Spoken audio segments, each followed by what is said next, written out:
नाशिकच्या तपोवन वाचवा मोहिमेमध्ये आता नागरिकांसोबतच बोलके बाहुले देखील सहभागी होत आहेत। प्रशासनानं झाडं न तोडता कुंभमेळा करावा, झाडं आमचा श्वास आहे, आमचं भविष्य आहे, असं आवाहन पम्या नावाच्या बोलक्या बाहुल्यानं केलंय। तपोवनातील या आंदोलनामध्ये सहभागी झालेल्या पम्याशी बातचीत केली आमचे प्रतिनिधी लक्ष्मण घाटोळ यांनी। आता ही जी काही सध्या आता आपण प्रश्न उत्तराकडे जाऊ थेट, आणि तुला मला हे विचारायचं आहे, ही जी काही मोहीम सुरू आहे नाशिकमध्ये सेव तपोवन नावाची, तू का आला इथे या मोहिमेत सहभागी व्हायला? मी या मोहिमेत मी आहे ना, इथे आपले जे नाशिकचे झाड आहे ते मी वाचवायला आलो आहे। हा, हे जे सेव तपोवन हे जे आपलं मिशन आहे ते आम्ही पार पाडून राहणार। हा, आता हे झाडं तोडत असताना मुख्यमंत्री किंवा राज्यातले नेते असं म्हणताय की हे झाडं 10 वर्षापूर्वीचे छोटे झाडं आहे, हे काढले तर काही फरक पडत नाही, तुला काय वाटतंय? आपण झाडं तर झाडच आहे ना, ते 10 वर्षाचे असो किंवा 50 वर्षाचे, झाडं तर झाडच आहे, तोडून फायदा काय मग? बरं, आता पम्या आपण आणखी थोडंसं हे जंगल बघत जाणार आहोत। माझ्या मागच्या बाजूला हे सगळं जंगल आहे, हा पम्या देखील आपल्याबरोबर या सगळ्या तपोवनातली ही झाडं बघतोय। तुला हेही विचारायचं आहे की ही जी झाडं आहे ही वाचावी, यासाठी सहभागी कोणाला करून घेतलं पाहिजे, कोणी सहभागी झालं पाहिजे, कोणाला तू आव्हान करशील?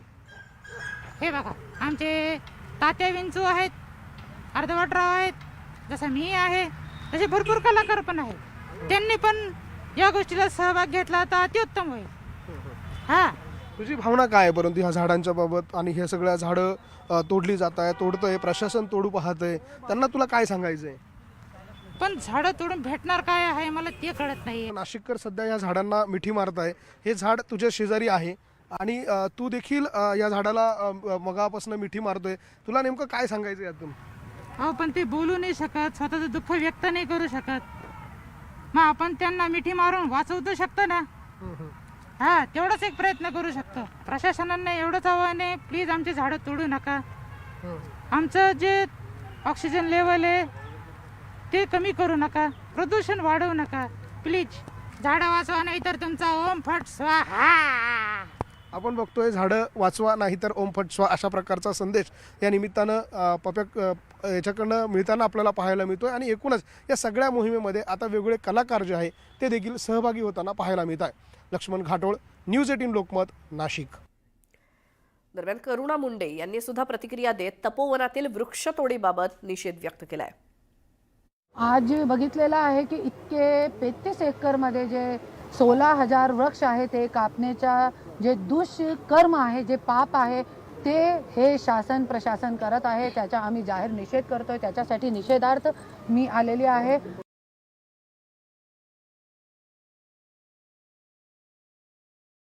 साधू संत जे असते त्यांचा नेचर आहे वनमध्ये राहण्याचा, तो तुम्ही टेंटची व्यवस्था करा। हे वनमध्ये ज्या वनमध्ये श्रीरामजीने तपस्या केली, खूप मोठ्या संतांनी तपस्या केली, ज्याच्यामुळे हे वनचं नाम तपोवन आहे, तो ते तपस्या जरी तुम्ही भंग केली तो महाराष्ट्राची जनता तुमची सत्ता गिराशिवाय राहणार नाही आणि तुम्हाला खूप मोठा भोग भोगावं लागले याच्यासाठी। तर नाशिकच्या तपोवनातील वृक्षतोडी विरोधात आता कामगारांची सीटू संघटना मैदानात उतरली आहे। सीटू संघटनेकडनं तपोवनात वृक्षतोडी विरोधात आंदोलन करण्यात येत आहे। तपोवनातील वृक्ष तोडू देणार नाही असं म्हणत सीटू संघटना आक्रमक झाली आहे। तपोवनात प्रशासनाच्या निर्णयाविरोधात घोषणाबाजी करण्यात आली।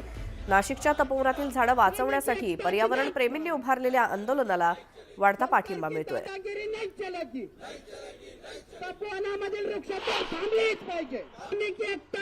आम्ही त्यांना इशारा देण्यासाठी आलेलो आहोत की फक्त ही पर्यावरणवादी कार्यकर्त्यांची चळवळ नाही आहे, हा त्यांचा प्रश्न नाही, या नाशिक शहरातल्या 22 लाख लोकांचा प्रश्न आहे आणि कामगार वर्गसुद्धा याच्यामध्ये अत्यंत महत्त्वाचा घटक आहे।